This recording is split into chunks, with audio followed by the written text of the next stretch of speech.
So this is a new program, and we're launching it now really based on the feedback and the requests of people who we're working with. Innovation, of course, is a massive challenge for a lot of organizations. What I'm going to do is kick off just with a quick intro about Burn the Sky, so who we are, if you don't know much about our business. Then get on to the Fast Track Innovation Program and how we're setting this course up. I'm going to share with you a bit of feedback from some of the other programs that we're running. And feel free, Rob is one of the guys who's given us kindly a quote from our last event that he attended. So feel free to talk to Rob directly or to the others that we've been training in recent months. We'll have a Q&A, but feel free to ask questions as we go through, and then I'll explain a little bit more about how we're going to get this thing underway. So to kick us off, so Burn the Sky, we're an independent business. We focus on digital strategy and exec education. And our model is based on three core pillars. First of all, we want to create learning experiences that help you drive your digital transformation. We do this by blending frameworks, case studies, interactive experiences that solve your real-time challenges. And we create a safe space where you can be experimental, try new stuff out, and learn from each other. And I think it's true to say, for those of you who've been on the courses we've run, a lot of the value comes in learning from each other rather than, and I'm effectively the facilitator, but I'm not the one with all of the answers. So we do two main things. There's the skills development down the left-hand side of the screen here, which is running sprints and running coaching sessions, simulations, using the Google, MIT, Cambridge, Judge, and Columbia material that we get paid to develop and then deliver. And we're providing this to our own clients. We also have a strategy and execution side to the business that we're building up right now to turn a lot of the learnings into practical digital transformation programs. And we've got a network of experts who can help us on the execution side if that's required. We help develop capabilities and benchmarking, and we're building out a digital community to help our partners get together on a regular basis and share ideas. Some of the clients, I won't go through this in detail, but you can see in Oman, no surprise, I do a lot of work in Oman, so we do a lot of business there. A lot of work in the Middle East, and that's where you're seeing other clients based in the Middle East and getting us to deliver programs for them. Globally, we work with some pretty big businesses as well. So you've got Santander, HSBC, VW Group out of Germany, Knauf also out of Germany. So we've got a big presence in the DACH region, which could be useful for you, Alain.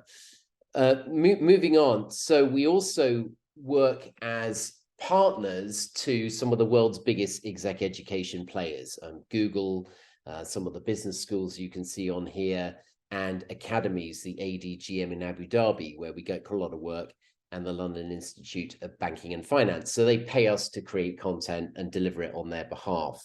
So Innovation, one of our courses that was originally developed with MIT, and we've since spun off and created our own face-to-face innovation course.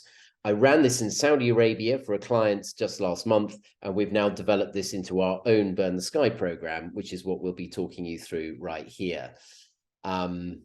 Global footprint, I don't need to go into all of this stuff here. So getting into the course itself, I want to just ask you, before we get started, how easy would you say it is for people in your organization to be innovative? How easy is it to be innovative? What do you think?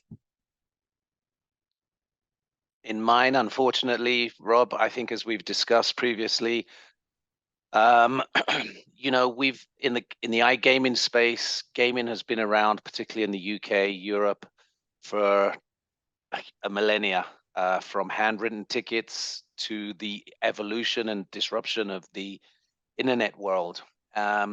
With having an old school mentality, trying to break that and trying to bring this whole new world of digitization and building an ecosystem and having partners is very difficult for some of these guys who've been in the industry for 50, 60 years to actually grasp that concept. So when you do throw something that's innovative and new, but it does not necessarily have an immediate revenue value, it's very hard to get it on the board, on the Scrum, on the backlog as an innovative project for the future.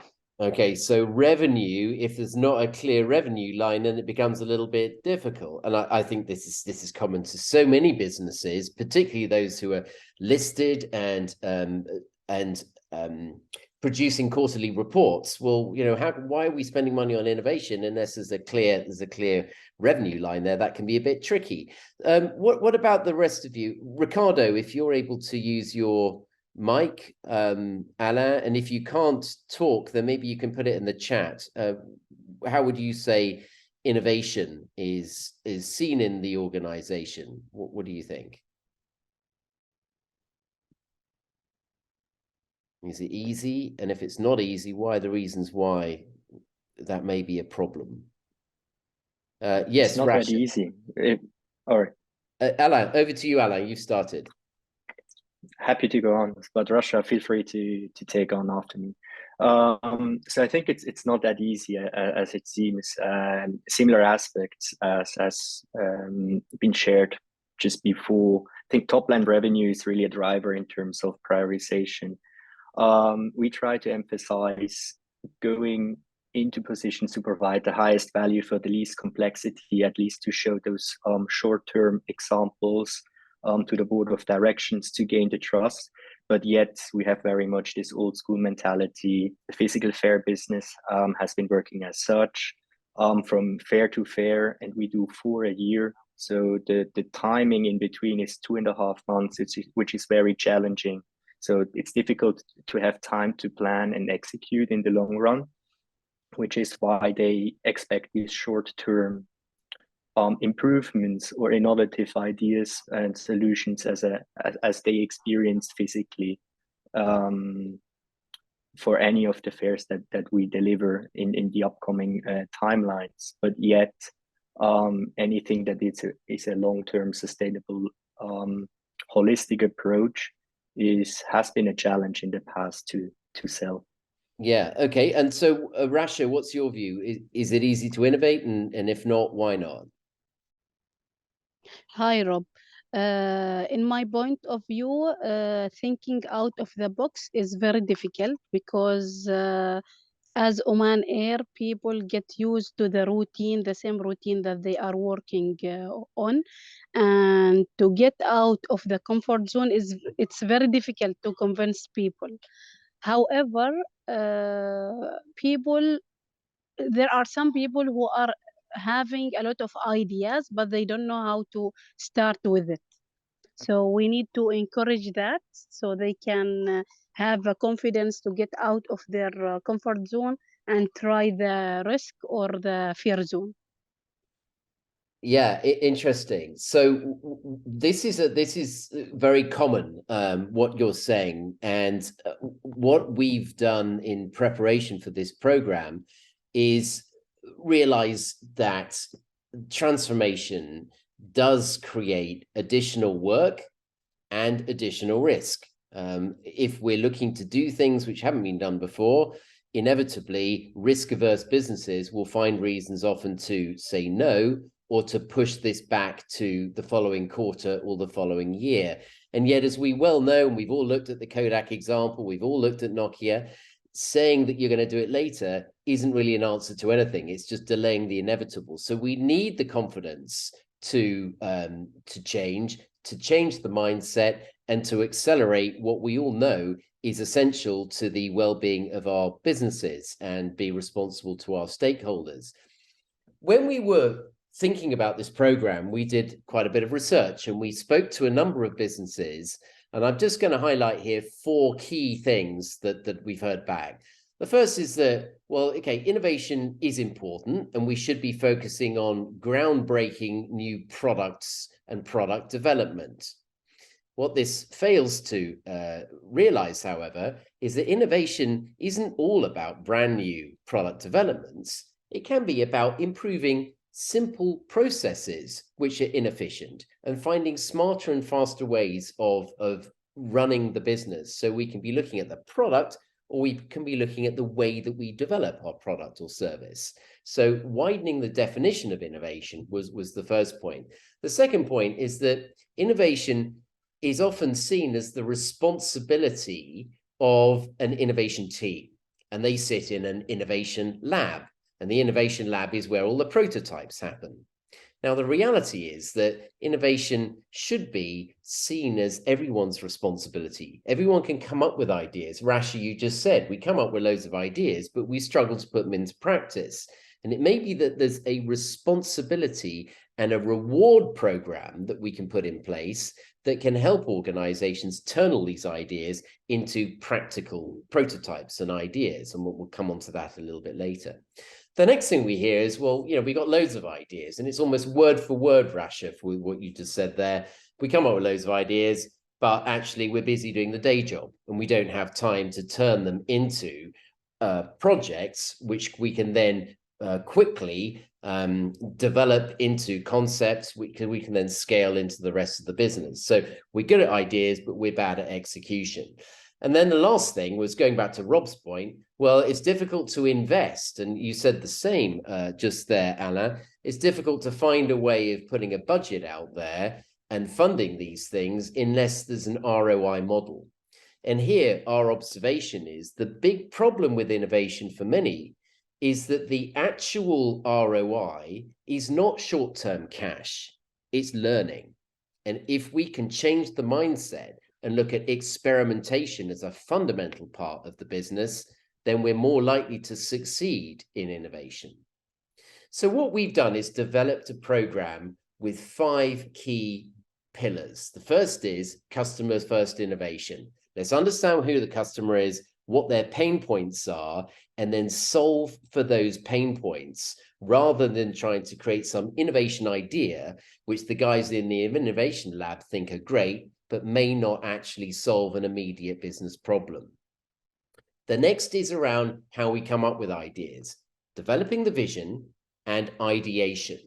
And there is a lot of science behind this. So we've done some research, we figured out the best ways to come up with new ideas and to encourage people to feel free to develop these ideas and then bring them into the third phase, which is prototyping, building rapid iterative prototypes to take the idea and bring it into its first manifestation, which can then scale and we can test that. The next bit is culture. And so many businesses struggle here. They think that they should be innovative, and yet they don't really do what they say they do. They often bring this outdated mindset into the business, which is a real blocker, a real showstopper when it comes to free innovation.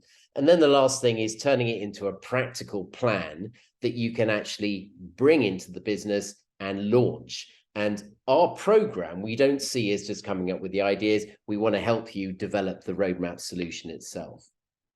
Now, everywhere you go, you hear people talk about great innovators. And it's very easy to stick a picture of Steve Jobs on the screen and say, well, you should behave more like Steve Jobs. He was a great innovator.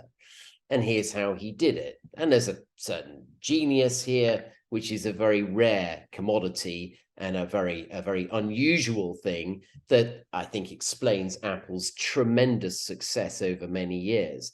And, you know, what's fascinating about the Steve Jobs approach is, you know, it's traditional to say, well, go and talk to your customers and they'll tell you what they want. His view is actually, by the time they tell you what they want and you've built it, then they need something new. So there's something about the way that Steve Jobs has innovated, and that's one of the things that we'll be looking at in the program. The other person who's fundamentally changed the game is Bezos, of course. And there are many things, you know, a lot of us have, when we've been on courses before, we talk about Amazon and how they do it. Experimentation sits at the very heart of why I believe he's built such a phenomenally successful business. And making mistakes, as he says here, may hurt you a little bit, But being slow is what's going to kill you. And we can see for so many businesses, they've known they should do something, but they've just been too slow to execute. The other one who's, of course, in the news at the moment is our friend Elon. And I find what he's doing with Twitter simply fascinating. You know, he's trying to destroy things. He's trying to abandon principles and realize very quickly that actually that's a mistake and then bring them back on the table. The whole principle here about getting feedback, the whole principle about failure, and he says failure is an option here. If things aren't failing, you're not innovating. So we need to be prepared and we need to upward manage our stakeholders and make them realize that actually making mistakes and failing is part of innovation. It's not the unlucky stuff. It's a fundamental building block that so many people in organizations really struggle with. So how do you innovate and how do we turn this need into a prototype? In our 5-step program, we'll be looking at this. We'll be looking at how we build the business case, the how might we opportunity. There's the problem. Here's some technology, and here's a business idea. And Uber's an obvious example. If we haven't looked at Uber in other programs, we can certainly look at Uber in detail here. In response to rapid mobile phone adoption, how might we make it easier for people to order a taxi from their smartphone? What Uber has become in different markets for different legal reasons is very much dependent on what the end user really wants. And the way that their product has developed in an iterative way based on customer feedback gives us a very good template for us to adapt. And in the program, we'll be looking at these problem statements, technology solutions, and for each of your businesses, defining the how might we opportunity. We'll also be looking at a bit of the science around ideation. And as you may know, the vast majority of our consciousness is not really used on a regular basis. Only 12% of our conscious mind is actively used, which means there's a huge amount of potential there in each and every one of us, and the collective intelligence of teams, which remains untapped. So we'll look at the best ways to get people thinking creatively. You don't have great ideas sitting behind your desk, so why are we building places, workplaces, where we're expecting people to be creative and innovative? We need to encourage and find a way of getting them out. We'll be looking in the prototyping section at design thinking. Stephen, I know this is a world you know very well, but this concept of expansive and then reductive thinking, and then bringing this into a prototype. What is the value in building a prototype if it takes 2 years to do it and you've got nothing to show? Why are we not looking at building this in an iterative way? And every car could become, in an earlier manifestation, a motorbike, a bicycle, a scooter, a skateboard.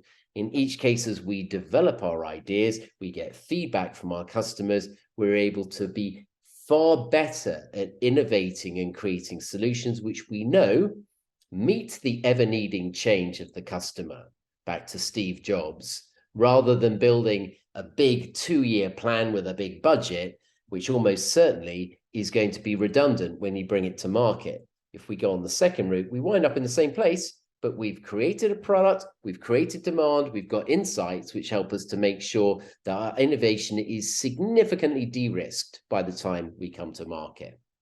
We'll look also at the innovation wheel and which elements of the wheel, which parts of the innovation process are most likely to play into your innovation roadmap.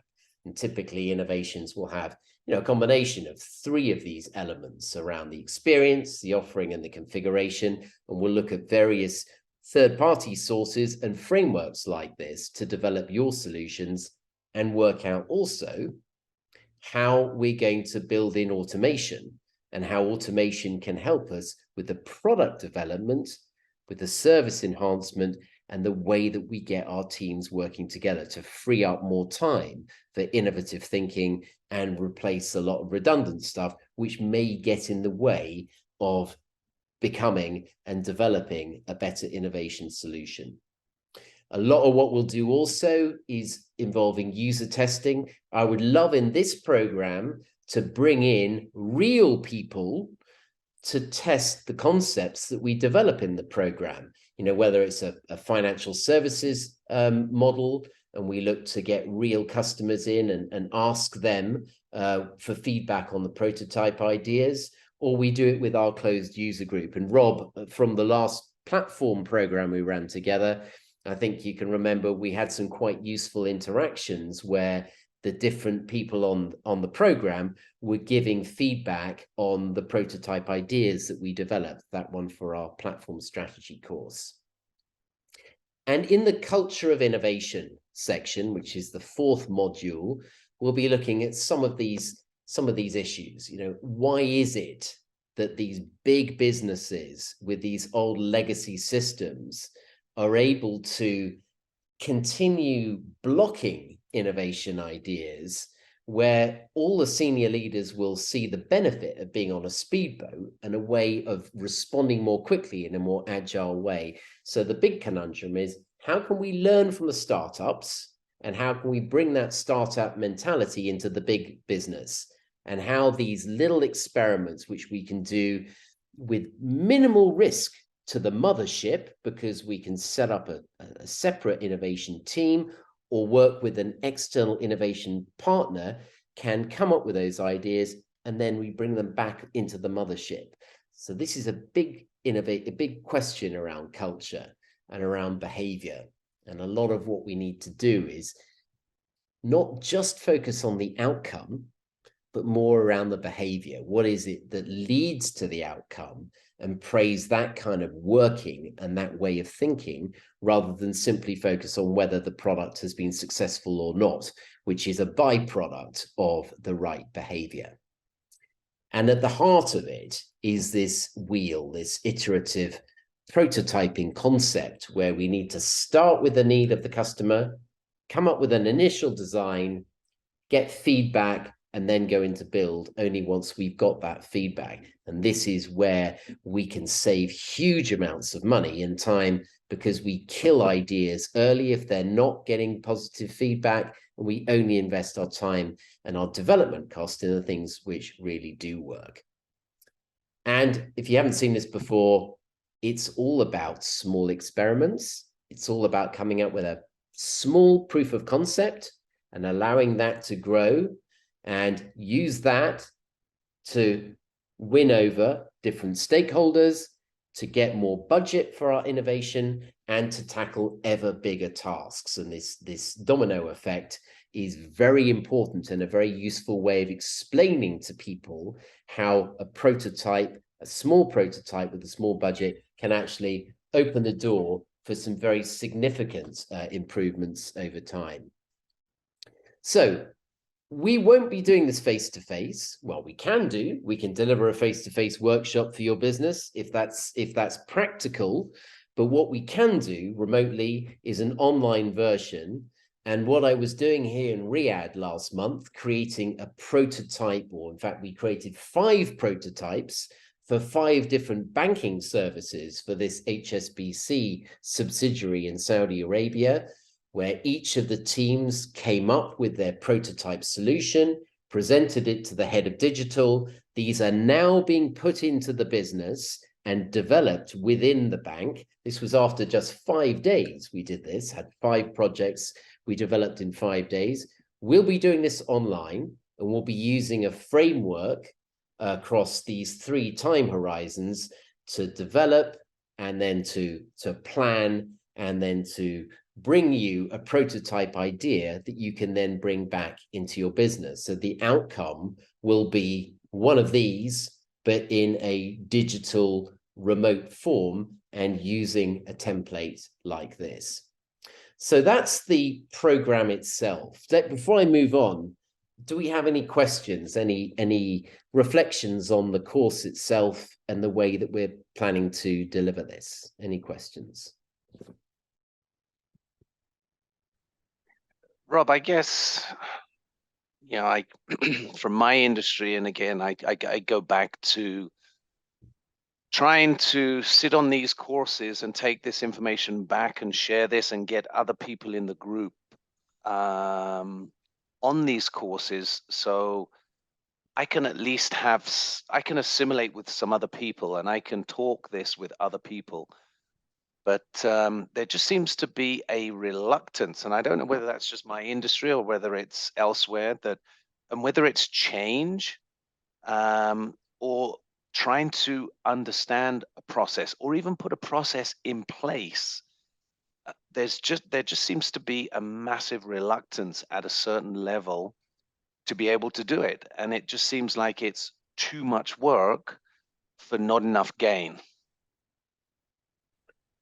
And Rob, is that a general question about bringing new ideas into the business, or is this specifically about innovation and coming up with new service and new product ideas, Rob? I think this is looking at our industry, coming up with new ideas, basically looking at change, Rob. It's, as I said, some of these people have been here for 40, 50 years, and it's like walking through molasses trying to get put change in place, put implementation in place. I think, as we discussed on just the last one that we finished a couple of weeks back, I went back to my business and I explained what it is we're doing and looking at this innovation roadmap and how we can we look at something like this? Can we implement this in our development team, our tech team, our UX team, our front office team, our back office team? And it's just like, they look at me like I'm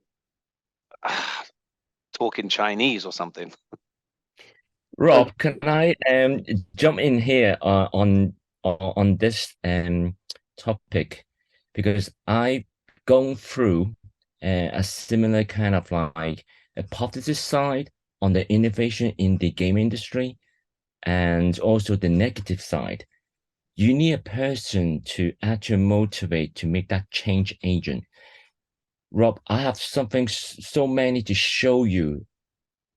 Those Rob that I learned from Rob, a couple of years ago, even a couple of months ago, on this disruption or innovations, I actually applied this to make it more storytelling from a UX, from the player perspective, and done quite a lot of prototype and done a lot of internal selling to the stakeholder and to the product development side and the creative team.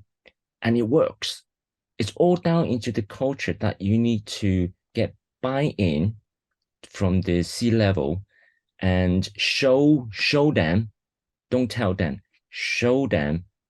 And I did quite a lot of prototype in visualizations and step-by-step and prototype. And I win quite a lot of even the director of the studio, this is great, Stephen. This is what we need as an innovation product in the casino industry. So I've got several decks just to prove to you that it can happen. You just need a person, a change agent, to be bold and support by the C-level, then you can move it. But you need to cascade it down and bottom up. You need those support. And I can tell you, based on my experience in this industry over in an Asia side, it can be done, but it's slow. Yeah. And I guess once we have some offline conversations, Stephen, and catch up on this, I can share with you the monolithic size of our business and how many companies we have and how many people I have to share this with, because I'm the digital innovator, and I'm doing this off my back for the company. And I guess I'm barking up the wrong trees and doing it the wrong way. So changing my style is probably something that I can definitely learn from. I mean, I think there's... yeah, sorry, Rob. Well, I was going to say, Stephen, I think there's going to be great value in the two of you connecting, and that's part of where I'm very pleased to make the introductions for scenarios like this. I think, Stephen, you make two observations which are very, very relevant and very important.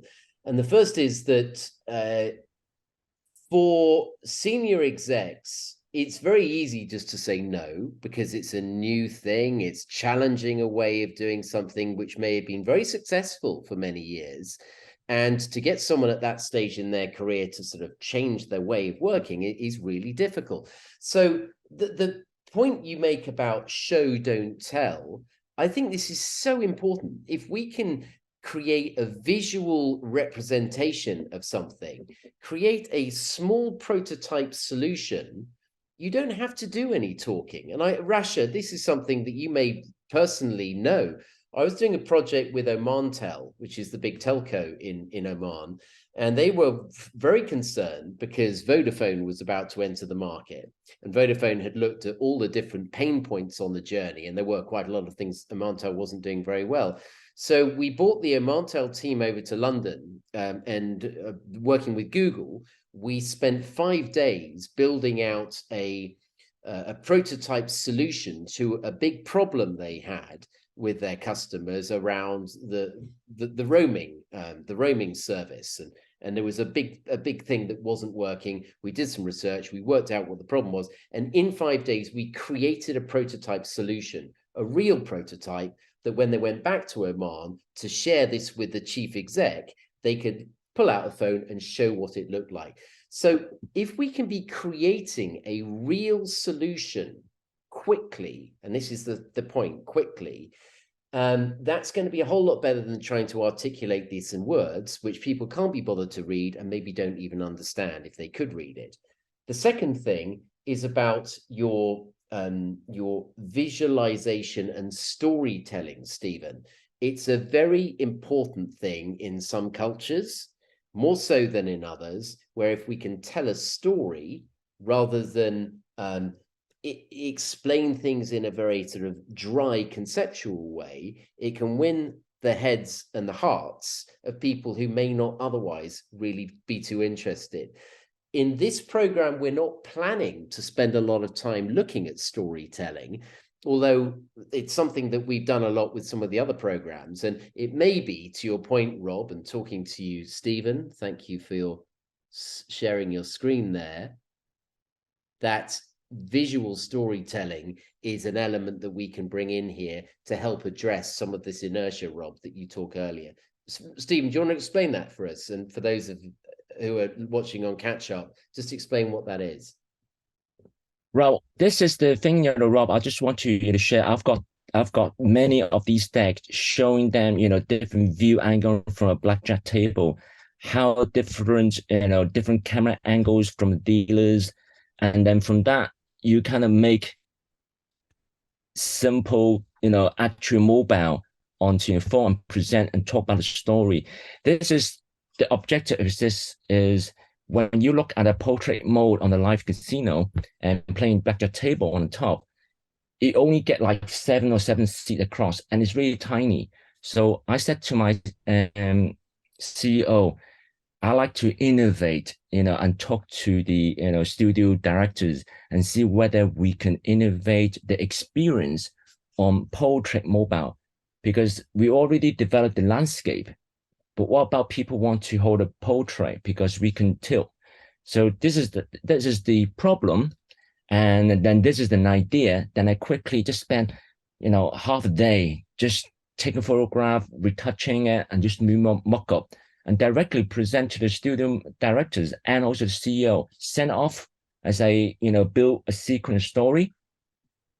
Just free slide, and they say, Stephen, this is great. Let's try and attempt doing it. And the next stage, I said I have to sell to the developers and the engineering. And of course, that's another story because it's going to have investment. So there's a lot of these kind of like stories, but I definitely believe don't just tell them, show them, visualize it. I mean, that is one of my strengths. And that's how design thinking principle is. When you go to workshop to convince all the stakeholder or even a team, show them what we can do and using how might we. Yeah, and I would say, if you're watching this and saying, hang on, we joined some online gaming webinar here, take a step back. This is a principle which can apply equally to the banking sector, to the travel industry, to the event organizing industry, or whatever other sector we're in. It's a basic principle. I like the way that you've explained that, Stephen. And as I said before, I'm very happy for the two of you to, share your ideas. But I think it's something that we do need to build more into the programs. And Stephen, let's you and I talk separately about how we can be bringing in some visual storytelling techniques to assist in the development of these innovation roadmaps that we'll be creating on the course. So I'm doing too much talking. Rasha, Ricardo, Alain, any questions from you guys about the agenda that we've walked through and some of the points raised so far? Any questions? One question for me in terms of timeline, what would be the timeline of the entire course that we anticipate? Yeah, good question. So what we're planning to do here is run this over 6 weeks, and we may extend it to 7 weeks. What I want to do is have, if I just go back to the agenda slide, just hang on a second. So the program has these 5 modules, and what's worked very well so far in the other accelerator programs we've run is having a weekly live webinar. And for each of these 5, we would have a live webinar. And then to add into this 2 office hour sessions, which is a time to reflect on what we've learned. We will be bringing in a guest speaker for 4 of these programs. I'll show you who the guest speakers are in just a moment. And so we have 5 live sessions and 2 office hour sessions, and we'll have a kickoff. So in total, that's 8 weeks. And what I'm planning to do is do these each week. So we have 8 weeks. Now, in the last platform program we did extend this slightly because the guys needed more time to build out their platform product. So we put another week on the end of that. And, we can be flexible. We're expecting to have somewhere between 15 and 20 people on this program, which means that we've got some flexibility in how the program actually runs. But 8 weeks with the 5, but probably 6 live sessions in the office hours is the time frame. Does that make sense, Alain? Excellent. Yeah. Thank you, Rob. Okay. And other than that, I can just, sorry, go ahead. The thinking is that the timing, by doing this in weekly intervals, it allows you to do this around your other commitments, because, something more intense is going to be a challenge there. Agreed.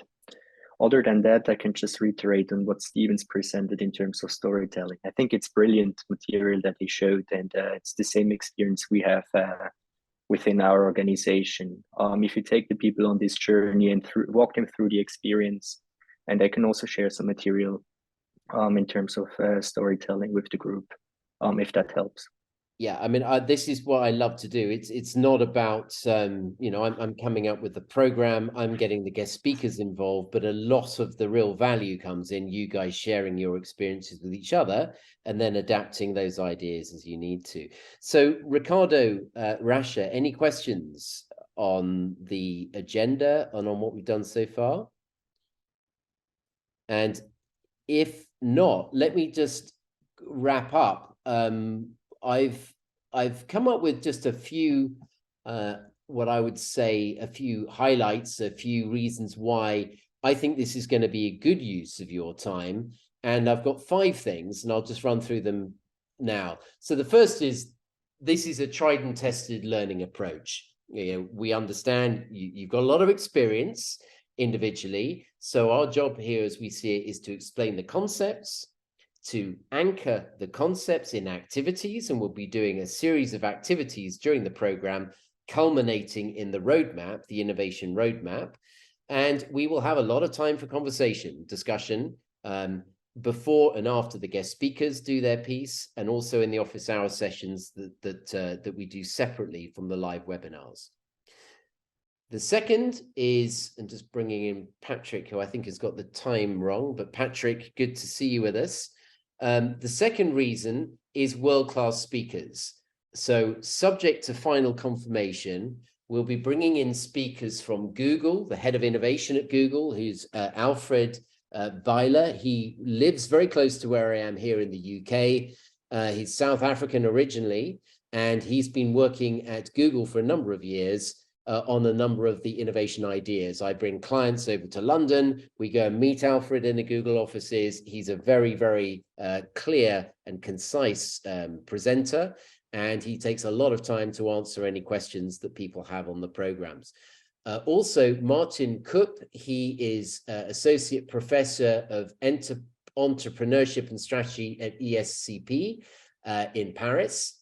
And he is an innovation evangelist. I've had some workings with him for on the client side, and subject to final agreements, he's going to come in and present one of the modules. We have AJ Bolens, who's a absolutely brilliant thinker. He lived for many, he's originally Canadian. He lived in Singapore for many years and has just moved recently to Dubai. And I ran a program with him in Dubai just 2 months ago. And he's got a real focus on customer-centric strategy and innovation. He's been a guest speaker on some other programs I've run, and I'm very excited to be working with him. And Pilar, we got some feedback last time that we don't have enough women. So Pilar, I have known for many years. She's an entrepreneur. She runs a business out of Barcelona, and I've for many years presented alongside her on the Google program. And she's going to be running one of the sessions for us, on the prototyping session. So 4 guest speakers for 4 of the live modules. And I would say that's another good reason to join the program. Something I'm experimenting with now at the moment is simulations. And I think this would be a great thing to add to the course if you guys would want to do it. We could add another live session for an hour, and it's a simulation where we put you in the shoes of the client, and you work through a live simulation dealing with design thinking and bringing it into an innovation scenario, in this case, an online retailer, which is a lot of fun. Here's a photo of the simulation we did recently in Dubai for one of my clients there, that was ran just 2 months ago. And you get a report at the end, which gives you a breakdown of your approach, what you did well, what you need to improve on. The 4th one is learning resources. We have access to tons of TED Talks, HBR papers, case studies, and the like. And we use these in between the learning modules to give you the concepts that you can then be talking about and then putting into practice in the office hour sessions that we're running, and in the final innovation roadmap that we develop at the end of the program. And the last one is shared learning. There's Stephen. Stephen, very active with your comments in the learning management system we use, but this peer-to-peer learning, sharing ideas with each other, is where we think a lot of the value comes from. So those are 5 reasons why we think this is a good program to be running. And we've had some good feedback from various people who have been on our courses before, a couple of them there. So Brett Best, I think, Rob, if you haven't met Brett, he'd be a good guy for you to meet also, working in the gaming space. An entrepreneur, Justin, based in Singapore, who's building a social platform right now. And Rob, thanks for your comments in the last feedback there. And we've got plenty of others that we can share if you want. We can also share with you video testimonials that we've developed. So what happens next? We're planning to kick this off in January. This is going to be the first time we run the Innovation Accelerator. We would love for you guys to come on board. You know, I know all of you already, and it's great to be working with people we've already got a relationship with. What I've not yet done is put a landing page up with the sign up, but if you're interested, please do get back to me, drop me an email. We'll be offering an early bird discount for early bookings, with a view to then kicking this off in, I think, it'll be either week 3 or week 4 in January, and running for 8 consecutive weeks, back to the question Alan asked earlier. So that's the plan. And I'm very keen to get any feedback from you guys about any other aspects of the program and anything else that you may want to ask before we close our session today. Any questions, any thoughts?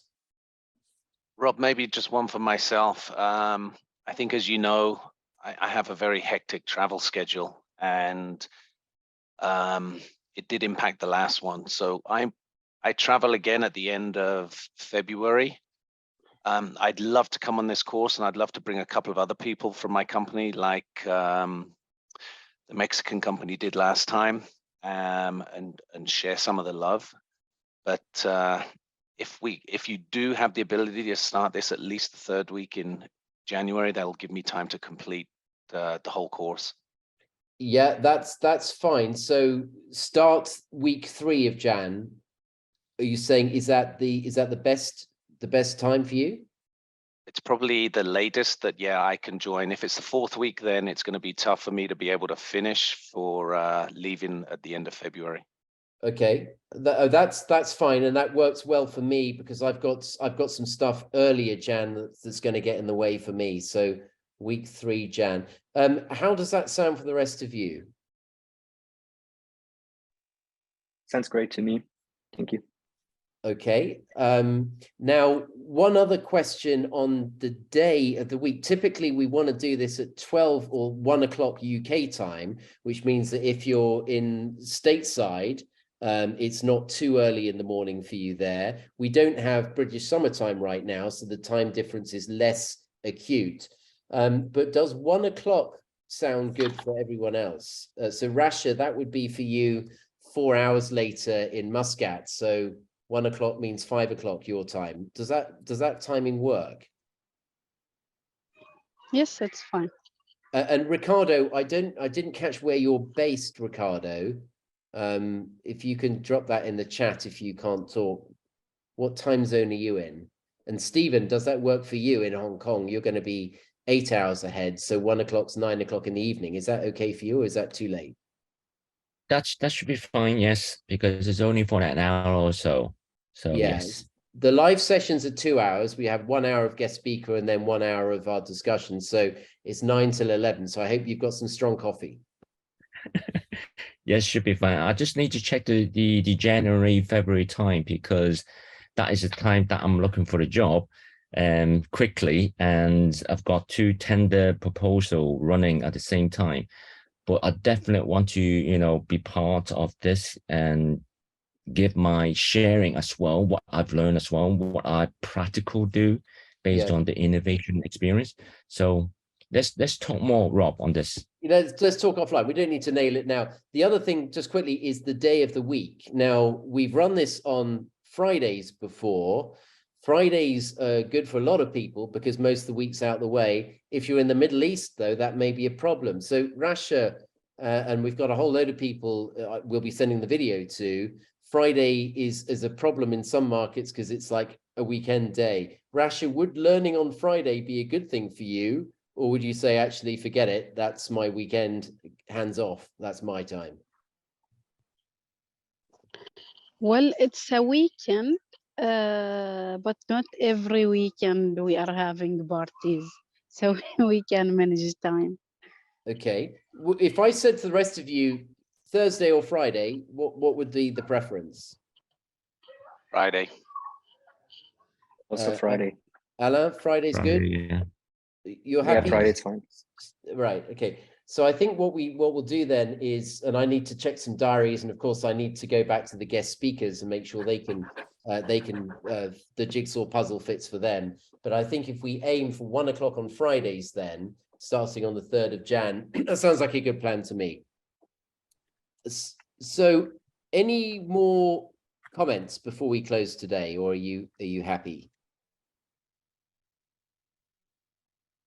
I'm happy, Rob. And you know what, Stephen, thank you very much. I'm so happy that somebody else in the gaming space is actually interactive as well. I know, Rob, that a lot of what we've done in the previous courses have been financial and insurance and other businesses, but it makes me very happy to be speaking with somebody else that's on the same wavelength as me in the gaming space.